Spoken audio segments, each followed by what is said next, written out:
Blog Talk Radio. I will not yield. I will not rest. I will not relent in waging this struggle for freedom and security for the American people. Okay. We're live on Truth Talk Radio. That was a little bit of an intro for you. I have a serious topic tonight, and it's called net neutrality. It's very important, and I don't see why there isn't this big fuss about it. I do not understand that. I have a lot of information to show. People can call in at 424-243-9679, or you can Skype in. I need to put it on some different sites. I got most of it done. But this is a serious topic today, and life is in the internet, in the interwebs, is going to be a great deal different in the future, especially next year. Like, if you're a type of person that downloads the torrents, you will no longer be able to do that from America. Things have changed. The head of the FCC was outwitted and defeated with this ruling that happened, and perhaps this might go to the Supreme Court, perhaps not. It appears that the FCC is not going to fight it. I'm gravely disappointed. I'm shocked. I mean, this hit me hard earlier. I had no idea that this was going on. And this is going to kill internet equality. If you hear the term net neutrality, think internet equality. That's not going to exist anymore. It's not going to exist. There is a link, article on it, where the title is, "Here's why the court's decision to kill net neutrality could be scarier than horror movie Carrie." I mean, my throat is tight. This whole subject makes me nervous. You know, it's about time that we have some discussion on this. It's about time. I had no idea how, it's very important to be aware of what's going on in your world, in your country. Now we're going to be touted as like one of the Middle Eastern countries that does not have a lot to do with the world because their internet is so censored. Welcome to your new world. That's my understanding. This could be wrong, what I'm saying. It could be completely wrong. Make sure I'm not muted. Okay, I'm not muted.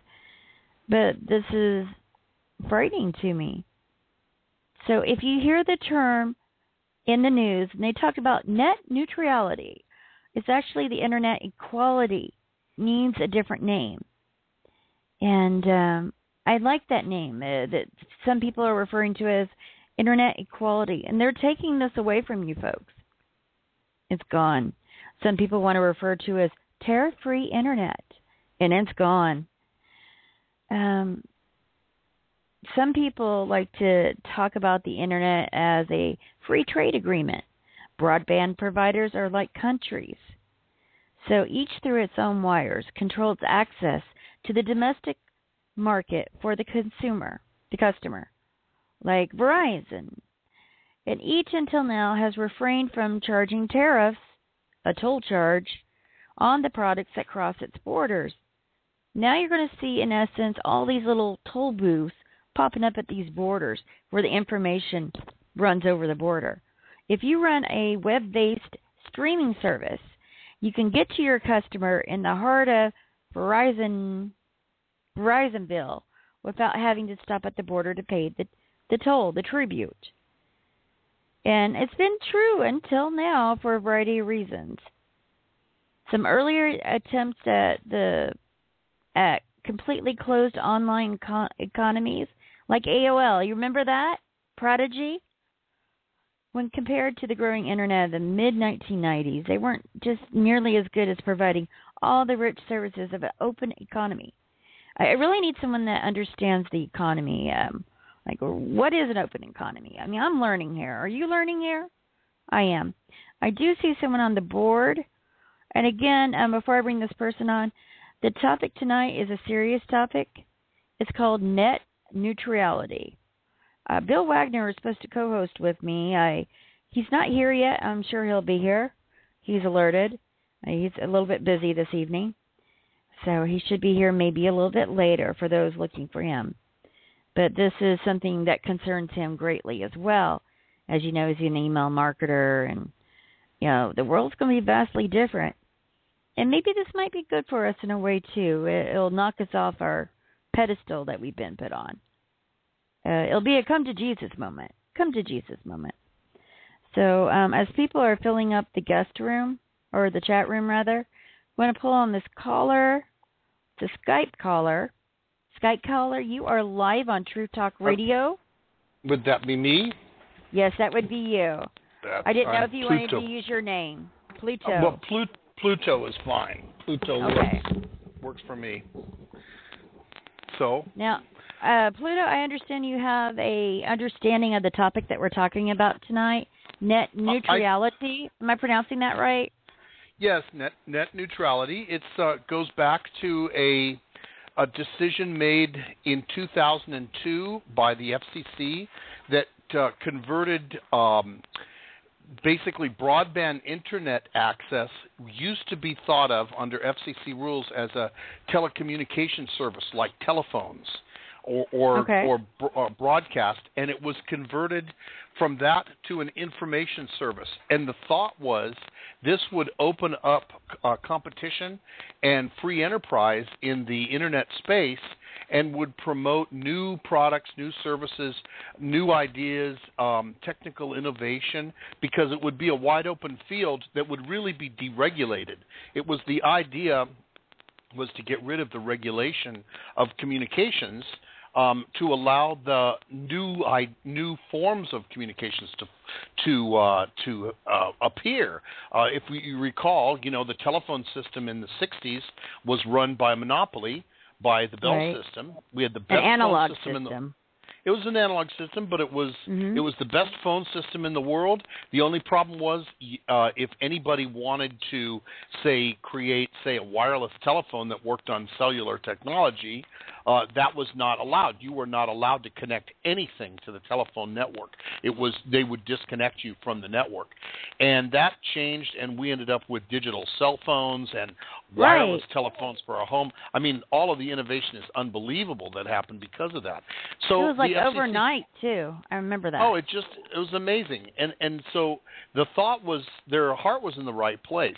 What happened, though, is that at 2002, when they did switch it from a telecommunication service, which is considered a regulated service, to an information service, which is unregulated, companies like Comcast said, well, we don't like the idea of BitTorrents running on our network. They use a lot of bandwidth, and for like sharing files, and a lot of those files are copyright. They're illegal. It's illegal activity. So they decided to block through their routers BitTorrents. And the problem there is that legitimate companies had started using the BitTorrent file distribution system for legitimate reasons. So all of a sudden you've got a service provider who's arbitrarily stopping a service because they can arbitrarily do anything they want because they're deregulated. Well, by 2007 or so, the FCC had realized they had made a mistake. They tried to re-regulate it, and Comcast didn't sue, but Verizon did. Verizon didn't want to lose net neutrality. Verizon is a very powerful company, as you know.